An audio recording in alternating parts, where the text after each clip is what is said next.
இன்றே டவுன்லோட் செய்து உங்கள் ஃபேவரட் ஷோக்களை என்ஜாய் பண்ணுங்க. மாமா என்னாச்சு மாமா? மாமா எங்க போறீங்க? மாமா மாமா எங்க போறீங்க? மாமா என்னாச்சு மாமாக்கு? நண்டு சாப்பிட்டு ஒரு மாதிரி ஆவாருன்னு பார்த்தா வேற இதே மாதிரி ஆயிட்டாரு.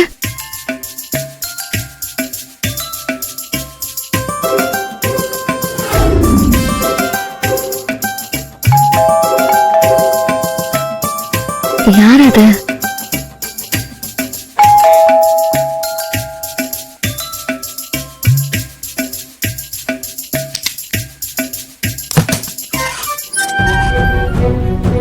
என்ன மாமா? அருள் இருக்கானா? இல்ல, இப்பதான் வெளியே போனாரு. உன் கூட கொஞ்சம் பேசணும். உள்ள வாங்க மாமா. உட்காருங்க மாமா. இல்ல பரவாயில்ல. என்ன மாமா பேசணும்? நேத்து நீ பண்ண வேலையால எவ்வளவு பெரிய பிரச்சனை ஆயிடுச்சு தெரியுமா? நான் என்ன மாமா பண்ணேன்? எதுக்கு நேத்து எங்க எல்லாரையும் கட்டாயப்படுத்தி அவ்வளவு நண்டு சாப்பிட வச்ச? அது என்ன இழுத்துக்கிட்டு இருக்க? கேட்டதுக்கு பதில் சொல்லு. நண்டும் முருங்கைக்காய் மாதிரி தானே மாமா? அத சாப்பிட்டா ரெண்டு பேருக்குள்ள நெருக்கம் வரும்னு நினைச்சேன். லூசு மாதிரி ஏதாவது பண்ணிட்டு இருக்காத வானதி. நீ பண்ண வேலையால நேத்து ராத்திரி நந்தினிக்கு உடம்பு சரியில்லாம போயிருச்சு. ஐயோ, இப்ப எப்படி இருக்கா? இப்ப ஒன்னும் பிரச்சனையும் இல்ல. நேத்து ராத்திரி மருந்து வாங்கி கொடுத்ததுனால உடம்பு சரியாயிடுச்சு. இங்க பாரு வானதி, புருஷனும் பொண்டாட்டி நெருக்கமா இருக்கணும்னா முதல்ல மனசால அவங்க ரெண்டு பேரும் ஒண்ணு சேரணும். அதுதான் முதல்ல முக்கியம். அப்படி இல்லாம எப்படி ரெண்டு பேரும் நெருக்கமா இருந்துட முடியும்? என்ன பார்த்தாலே வெறுக்கிறவகிட்ட நான் எப்படி கிட்ட போக முடியும்?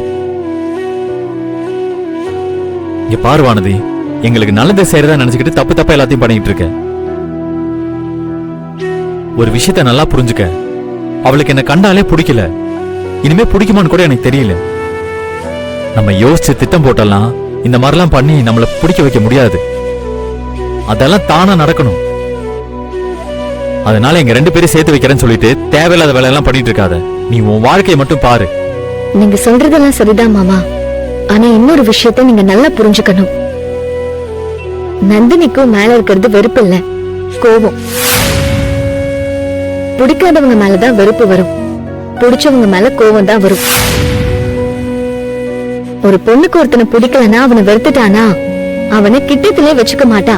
ஒண்ணு அவனை விரட்டி விட்டுருவான், இல்ல அவனை விட்டு அவ ரொம்ப தூரம் போயிடுவான். இது ரெண்டுமே நந்தினி பண்ணல. அத்தையோட மனசு கஷ்டப்படக்கூடாதுன்னு அவன் கூட இருக்கா. அதெல்லாம் அவ சொல்ற சும்மா காரணம் மாமா.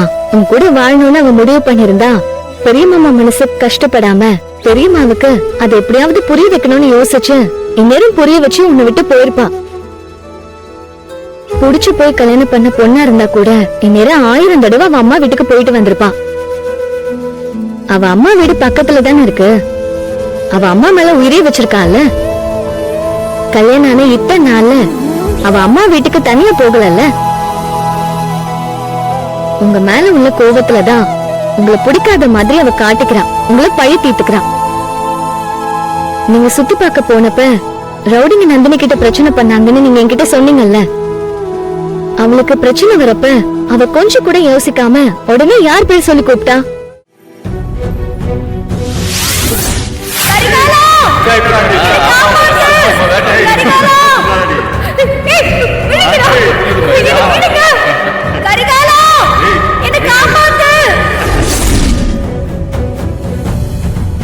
உங்க பேரு தானே?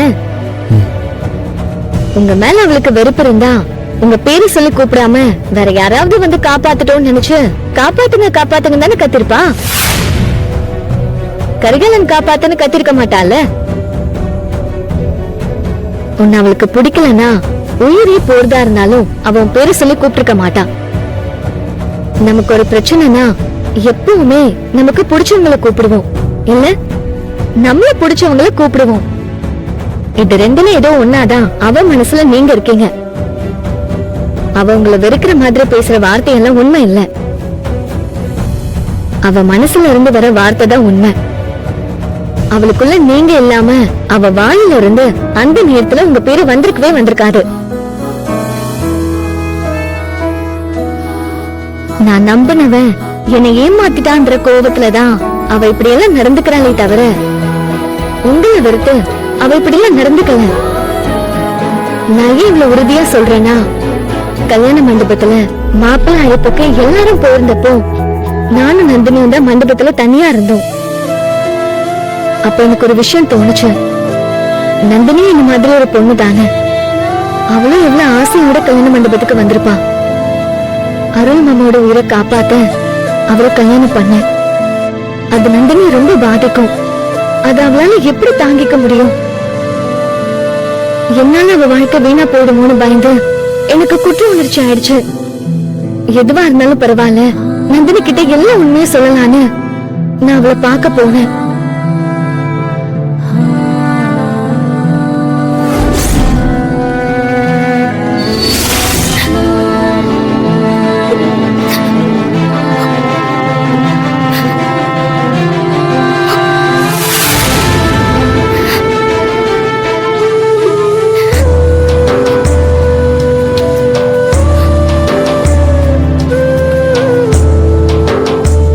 நந்தினி,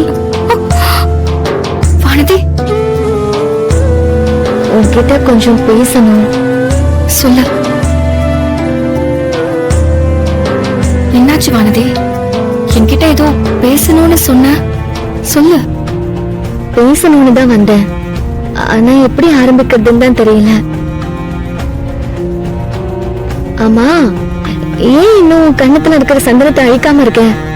இரு, நானே அழிச்சு விடுறேன். ஐயோ, அழிக்காத, அது இருக்கட்டும். ஏன் அழிக்க வேணான்னு சொல்ற? மாப்பிள்ளை அழைப்பு முடிஞ்சதும் பிள்ளையார் சிலைக்கு முன்னாடி மாப்பிள்ளைக்கு காப்பு மாத்தணும். அந்த நேரத்துல உன் முகத்துல சந்தனம் இருந்தா போட்டோ நல்லா இருக்காதே.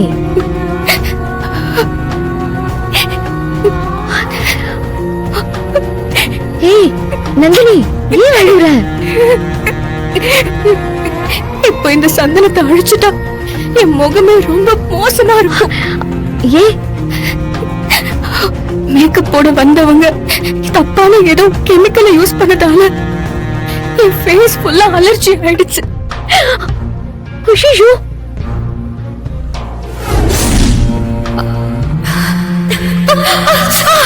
என்னால முடியல, ரொம்ப எரியுது.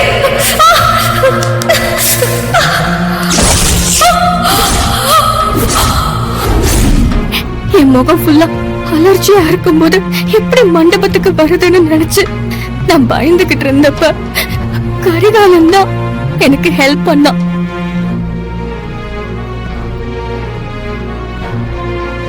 நந்தினி, இந்தா, இதான் அந்த டாக்டர் கொடுத்த மருந்து. இதை போட்டுக்க.